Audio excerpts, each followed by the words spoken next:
Hello Capricorn, this is Inspire 2016 with your weekly tarot reading for the week commencing the 3rd of April until the 10th of April 2023. The first card for you is representing, how do you feel about yourself? Your card is the King of Pentacles. There would be a male significant figure in your life, most likely from Earth signs, who is grounded, pragmatic and financially stable. He is a shining example of financial stability, with wealth and experience coming easily to him and to share with everyone around him. This is a man who has reached the pinnacle of his financial power and influence and is able to rest assured of his continued prosperity. He is no longer required to struggle to achieve what he desires, and is able to accomplish anything he wants because he has already proven himself. Overall, this card indicates the final fulfillment of a creative task, business venture, or investment.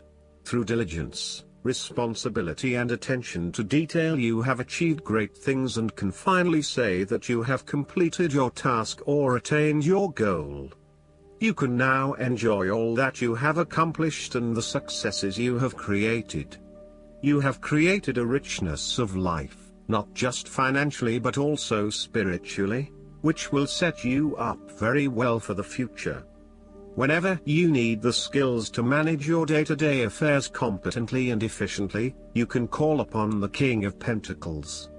Work hard, methodically and conscientiously. Give generously of your time and resources, because by giving you often receive more, and making more money is something that all Kings of Pentacles love to do.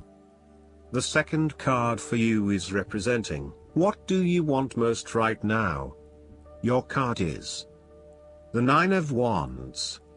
What do you want most right now is completing a particular project or task. However, at the last minute, you are faced with yet another challenge or setback. Know that you have the inner resources necessary to overcome any difficulty you encounter, even though it may seem impossible at the time. You are so close to finally achieving success. Do not give up now. The Nine of Wands is a sign of hope and encouragement that if you stand firm and strong against your challenges, you will achieve your goal.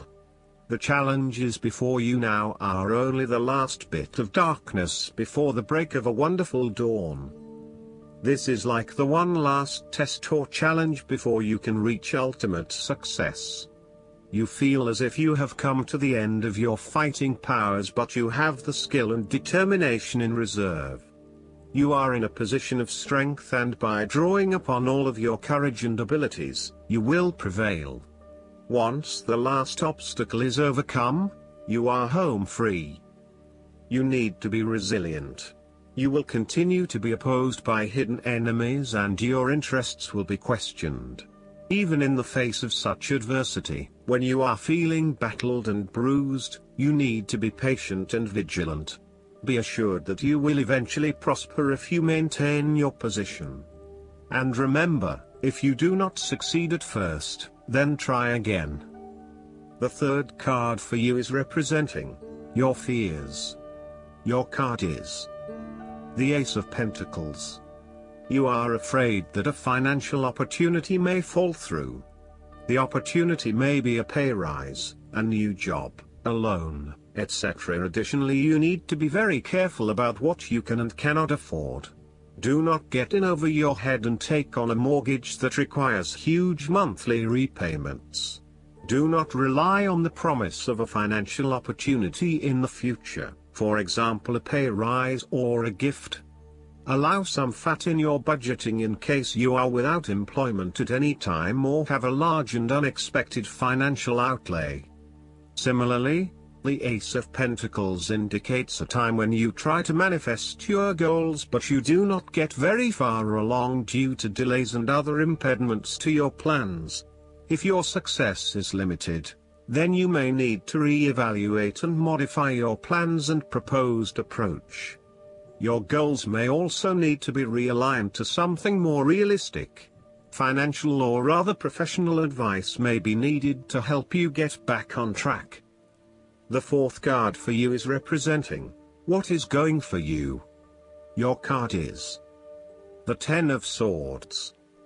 You may feel powerless as something comes to a crashing and sudden end, and you feel as if you are being attacked or backstabbed by someone else. You may even use this challenging time to portray yourself as a martyr, to show that you have put your interests last but have suffered as a result. The Ten of Swords also indicates a difficult experience of endings, loss, pain or release. However, the saving grace is that you have a new awareness and a positive sense of relief that the difficulty and pain will soon be over and will evolve into something new.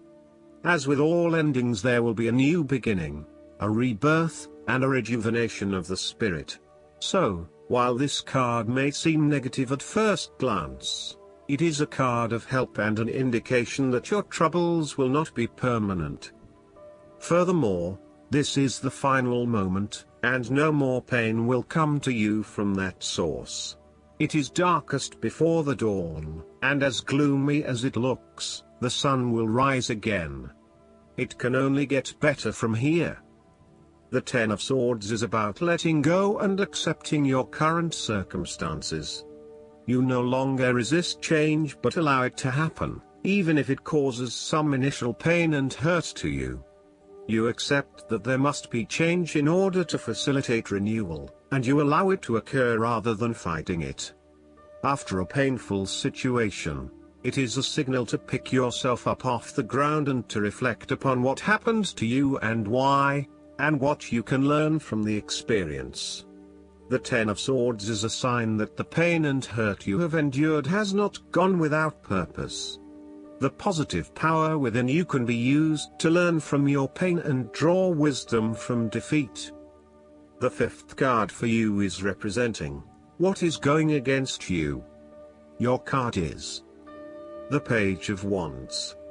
You are afraid that your new ventures or projects might not be successful.